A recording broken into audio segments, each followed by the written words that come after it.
Close your eyes for a minute, close your eyes for a second. I won't change my mind.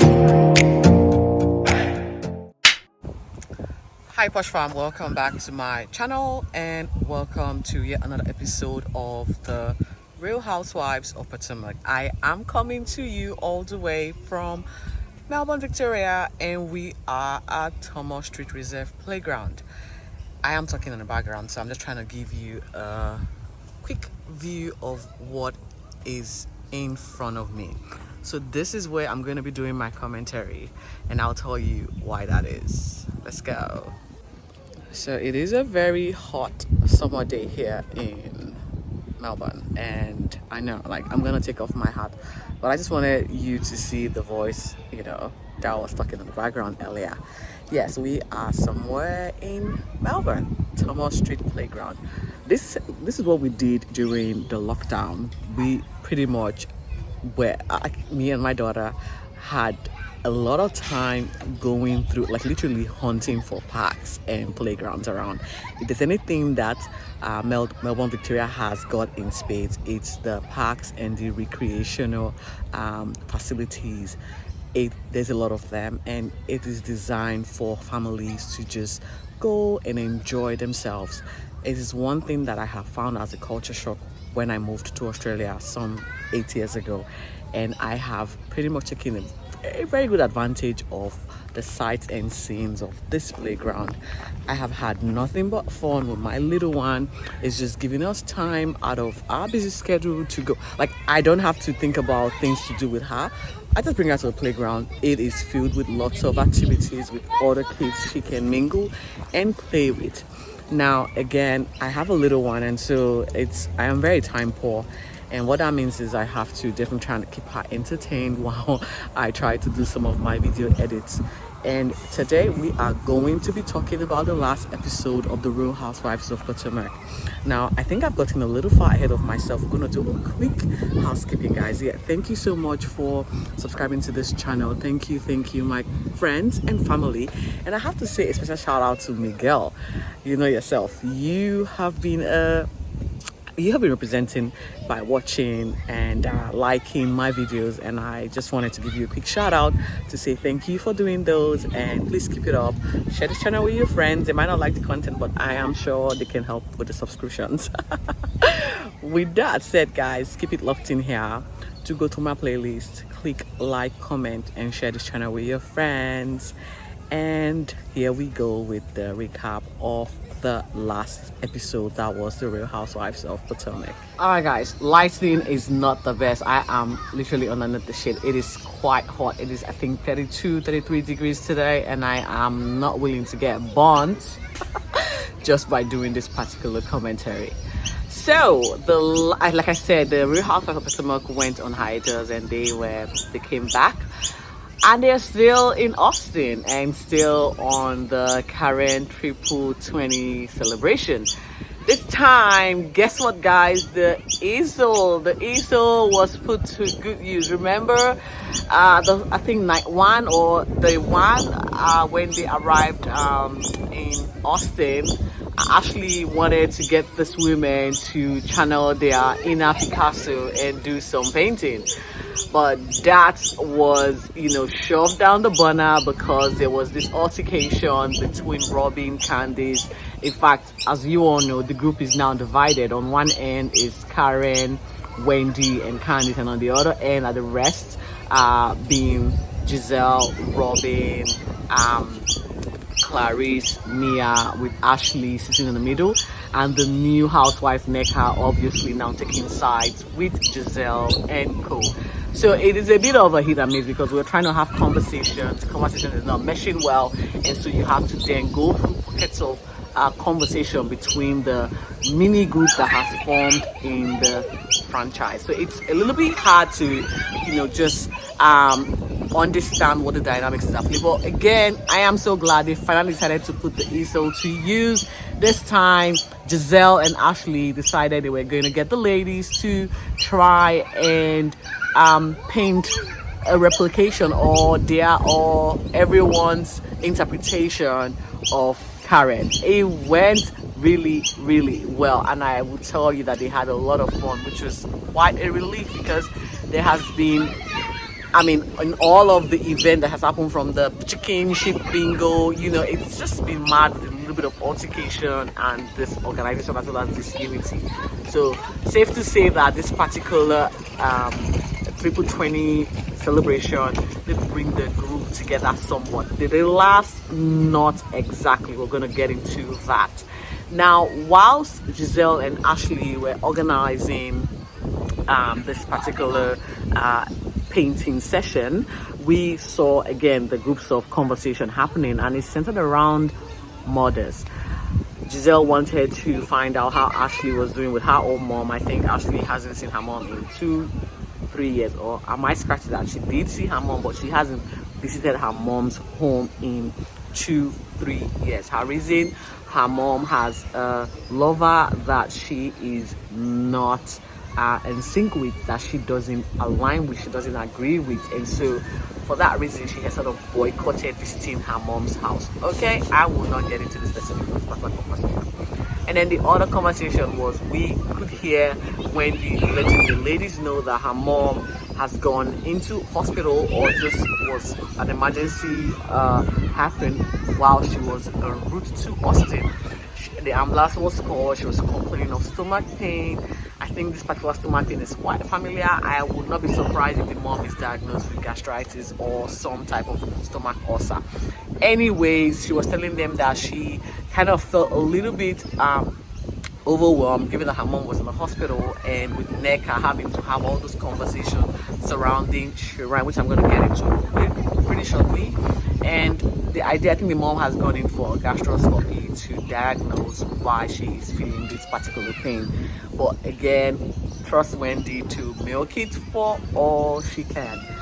We could also hear NECA, Robyn, and Mia having conversations about Wendy and the Shrine situation. And guys, I just want to clear this up for those who might be confused. Shrine is in this particular situation, according to Wendy, and from what I have been able to gather, is to not be perceived in a negative light. It's not be perceived with black magic. Okay, I think NECA is trying to use Wendy for storyline. This is her claim to fame, and she has tried all means to get Wendy to have an altercation for baseless assumptions, and Wendy is not taking the bait, which I am saying kudos to Wendy here. Now, I saw a photo. I mean, like the December holiday is obviously season for the Christendom who celebrate Christmas and all of that work, and I actually saw a picture that I'm going to share with you here right now of a shrine. Now, this is exactly what I think Wendy means when she's talking about her mom praying to a shrine.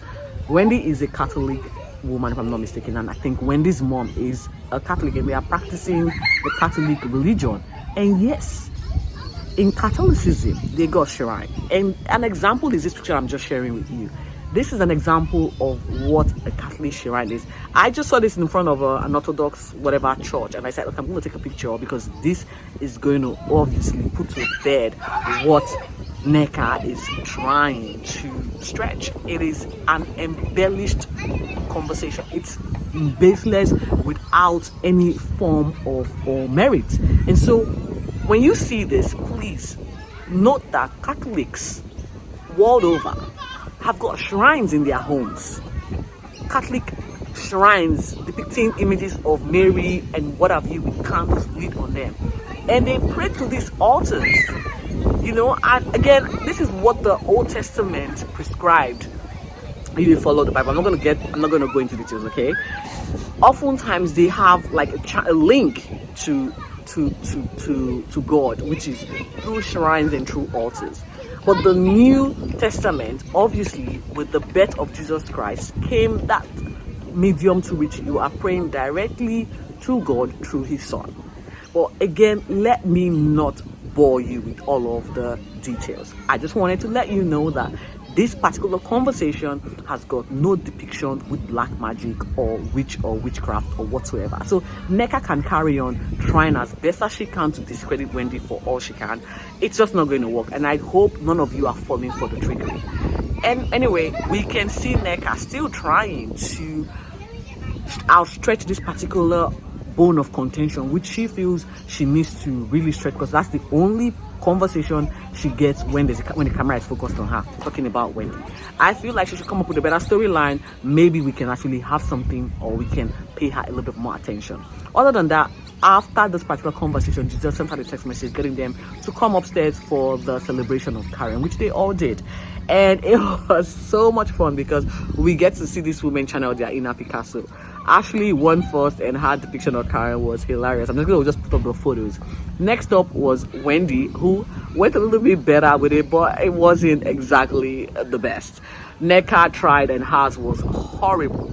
After Nneka came Candice. Candice had a purple canvas. I am not sure what that meant, but she felt purple interprets or purple depletes royalty, and she sees Karen as royalty. Okay, Candice.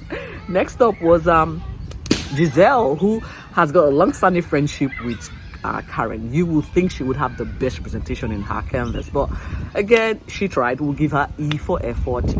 Mia also, again, I'm not sure, she had this holo illustration with big eyes and everything, similarly to a tractor, insinuating Karen's new venture in her hometown of Surrey Hills. Okay, and next up was it was like, guys, they did give it a clear hard crack. You know, Picasso they are not, Van Gogh they'll probably never be, but it was quite an interesting night for them to just put their hands and their mind into good use instead of bickering and fighting.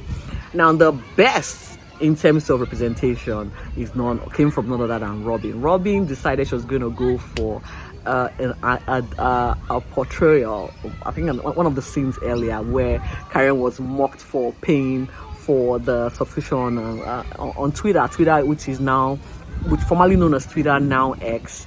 You know, it's now a paid subscription, like for you to have the blue tick on or gold tick still on your profile. It means you're paying $8 to Elon Musk, the owner of this X app now. So she decided, unknowingly to Karen, as this is in her own words, she didn't know she was still paying for her blue tick, and so Robyn decided to throw a shade by drawing the former Twitter logo with a tick indicating Karen's should I say goals and aspiration to be an internet social media sense queen, I guess. And honestly, the depiction was outstanding and it was beautiful. I think you could see Robyn in her element and definitely shining, and she took the day. Karen recognized her effort, and you know, the night ended really well with a pie instead of a cake being used to celebrate Karen turning the big 6-0. And I would say the girls did, you know, put out all their grievances in support of Karen, and it showed. And I would say kudos to the girls for, you know, for once going out of their way and just having a good-hearted moment. Next up, actually decided the girls were going to have a dinner as well as paint the night out pink by attending a drag queen event. Now, the girls dressed to their nines, you could see in all their glory, arrived at this particular restaurant for the dinner date, and it kind of kicked off here, unfortunately. We all know Candice following the chicken literally poop bingo. I don't want to use the word S. We knew something was going to give in this particular moment, and it did. Yeah, so whilst they just finished ordering, I think they probably had 2 minutes of enjoying the festivities and each other before Ashley decided she was going to pull Candice on the event that happened after or before the chicken shit bingo situation with Robyn and Candice in the car ride to the event that saw Robyn leaving before the whole event actually kicked off. Anyway, according to Ashley said the ride back after the event, Candice was very emotional, and her conversation and how she felt about Robyn was highlighted in that emotional car ride back. And she is confused because there is a mismatch when it comes to Candice's activities on social media, literally bagging her friend Robyn on social media, and her emotional display about how she feels about Robyn. To which Candice, again, I just see her as being very childish here. She pretty much shut her down by trying to invoke a very derogatory term to say, look, talk to my behind and stuff like that.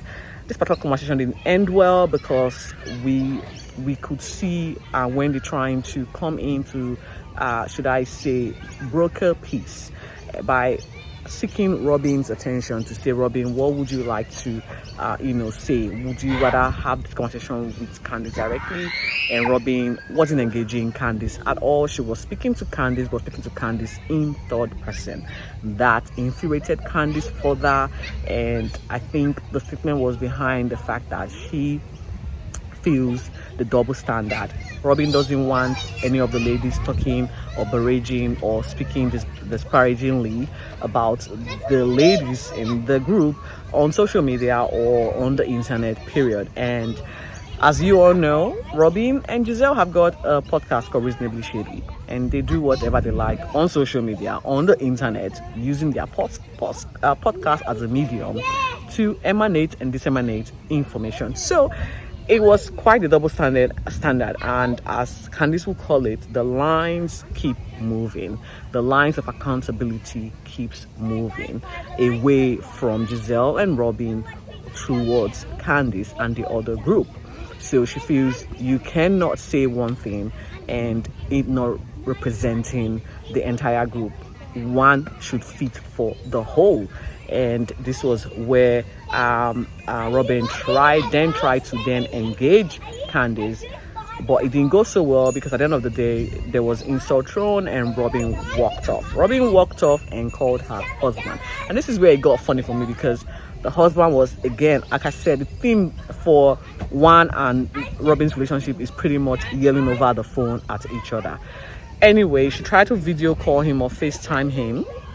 He refused to engage or respond in a video feed. Rather, it was an audio feed, and this got Robyn a little bit upset because she wanted to know where her husband was. As you all know, the guy, is pretty much, he's got an itchy pants.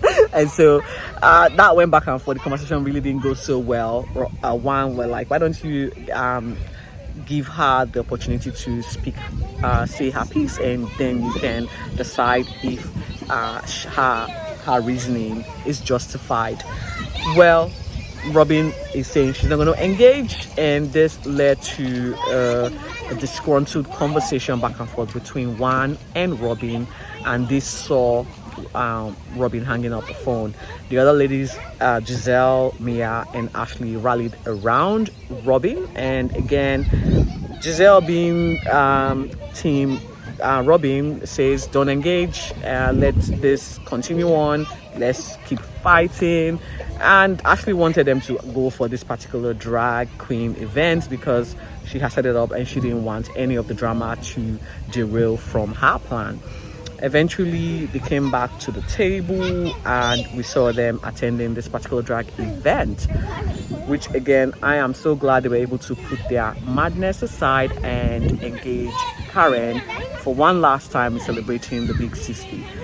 She had the time of her life at this particular drag queen event. The ladies did some catwalk, like a drag style on stage, and you could see Neka being a bit childish trying to put down Wendy. It was just a mess, and I am really totally disappointed in this woman's behavior. Since her introduction to this show, she has been nothing but vicious and antagonistic towards Wendy. I do not know where this would end. I just hope she doesn't get another pass back into the show next season, because it will be a big shame. One of them has got to go, and I reckon Nneka should do the walking, because she's got no storyline this year. Her storyline is pretty much Wendy related, and it's not, you know, to her favor at this point, because Wendy is not exactly engaging her as she would like. Well, the night ended with more celebrity, with more people celebrating and Karen, and I guess this is where it ends for us with my commentary. What do you guys think? Is Robyn justified to not engage Candice, and do we call Candice childishness sometimes when she reacts, oftentimes in anger and not trying to resolve situation? Because when there is a confrontation between Candice and any of the housemates, she resorts to pretty much a brutal verbal insults. She trades insults, and it becomes a little bit combative that it's hard to engage her. What do you reckon? Do you reckon she needs to be a little bit gentle or gentler in terms of managing her emotions whilst engaging in a conflict type resolution situation? I would like to hear a comment, and I can't, because this is still going to go on. But let's just say the Austin trip has ended. It's taking a bit longer than I anticipated, but again, started off chaotic, smooth sailing as a result of our current celebration, and ended up, should I say, a bit of a cliffhanger, and we get to see the conflict resolution going forward as they head back to Potomac. Anyway, guys, thank you so much for watching. I'm coming to you all the way from St. Thomas Playground, somewhere in Melbourne. I wish you all the best, and I'll talk soon.